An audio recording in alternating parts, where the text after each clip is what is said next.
You are watching Fuel Motivation. For more videos from your favorite public speakers, be sure to subscribe and turn on post notifications. So a lot of people can live with themselves. That's the first thing. A lot of people can live with themselves, look in the mirror and say, I'm okay with being afraid. I'm okay with going on this easy highway over here. The easy highway has all these fucking signs and shit, directions, how to get somewhere. And you have to first be uncomfortable with how you feel about yourself. With that voice that a lot of us like to run away from, we all have it.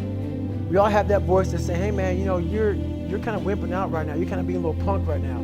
But a lot of us say, okay, that's okay. It's okay to tell these little white lies to ourselves. So we first have to face the real you. The real me is David Goggins. The real me is the guy looking at you right now saying, I don't want to fucking be on this show right now because I used to stutter as a kid. And I'm afraid of that. I'm afraid that here in a second, I'm gonna start fucking stammering and stuttering and the whole world's gonna know that I have all these issues. But that's when I see right now, okay, Goggins, you gotta go on this fucking show. That's Goggins. Goggins is saying, okay, David Goggins, you're a punk. Life made you this way. We can't live like this. We can't live in fear. We can't live in judgment. We can't be afraid of what the fuck people right now are looking at me saying about me. We cannot be afraid of that. That's Goggins. Goggins saying, fuck all of you who don't like me, who don't want to, and that person then comes in. But you have to be David Goggins and say, man, I'm afraid of this. I'm fucked up here. Life made me this way here. I stutter. I have these issues with reading and writing, and I'm fat and I'm insecure. You have to face that in that dark room. In that dark room is who you are. But in that dark room is where you have to create another human being that walks out of that dark room to face who you are. That's the only way you're gonna get over all those things. You have to create someone else. Not like you have two different personalities. It is you, but you have to find strength. And that visualization of almost me cracking out Goggins, like almost like that Superman cape, like I'm coming out a different person, a person that doesn't give a fuck about anything, who doesn't care about being judged, who knows I'm weak, who knows I'm afraid, who says, whatever you think about me, take it, whatever, I'm here. That's Goggins.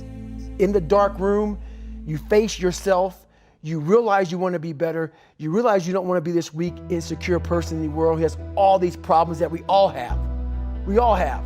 Social media is a great platform to tell you who we want to be, not who we are.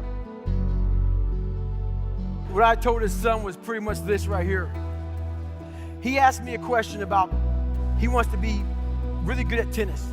But what happens is after I play tennis for a while, I want to go play video games. You obviously don't fucking want it bad enough. Because a person that you want to, I became obsessed.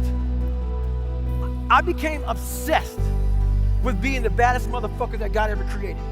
Am I that? I don't care. I believe it. And I was trying to tell him, once you become obsessed with something, obsessed, it's okay to be unbalanced for a while. It's okay. Don't be all this stuff people say, you gotta be balanced.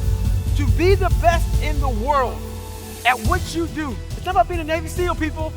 The best at what you do, you have to be unbalanced to find every bit of fucking energy and strength that you have to pull it off.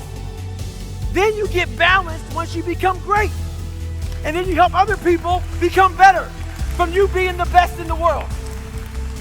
So if your family doesn't understand, why are you so daggone crazy? Because I'm trying to be the best I can to give you the best that I am. And it takes being fucking obsessed to where people think you're crazy. People look at me and say, oh my God, you're a masochist, you're this and that. I'm not gonna get into how bad I was in all these races and SEAL training. I had 21 stretch fractures going through Hell Week. 21 stretch fractures. You know what I did? I taped my ankles up. Roger that. I want to be a SEAL. So I did it. Become obsessed with being great. I don't really like those words. Self-help or self-management or self-improvement.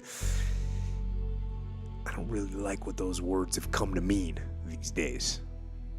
Because there's a lot of people out there that are constantly trying to improve themselves by looking for the one change. the one change, right? The one change in their life that's gonna make their dreams come true.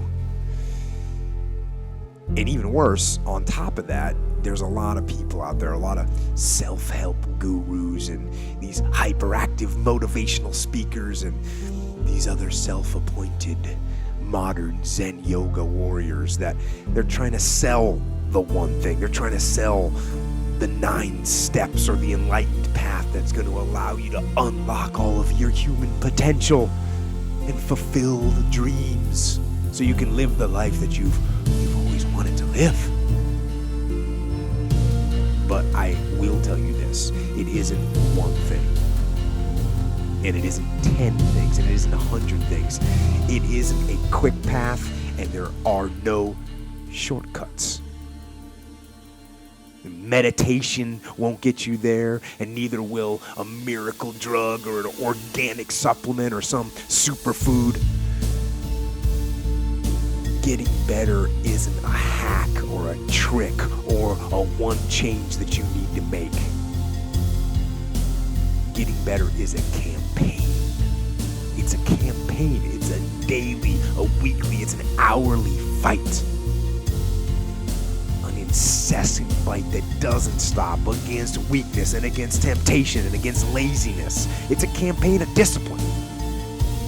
A campaign of hard work and dedication. It's waking up early and going to bed late and grinding out every second in between.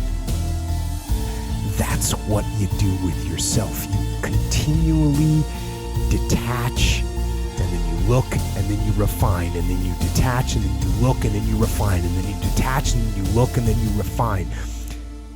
That's what you do. Every single day. So, you want to get better? You want to self-improve? Stop looking for a shortcut and go find your alarm clock. Find your discipline. And find your guts and your passion and your drive and find your will. That's how you get better. And that process doesn't stop. It can't stop, because if you stop refining, then the weeds grow back, and the next thing you know, you can't see yourself anymore. And when you can't see yourself anymore, when you stop looking at yourself, then you accept anything. And that's wrong. Don't accept the faults. Don't give yourself the benefit of the doubt. You've got to be your own harshest critic and hold the line.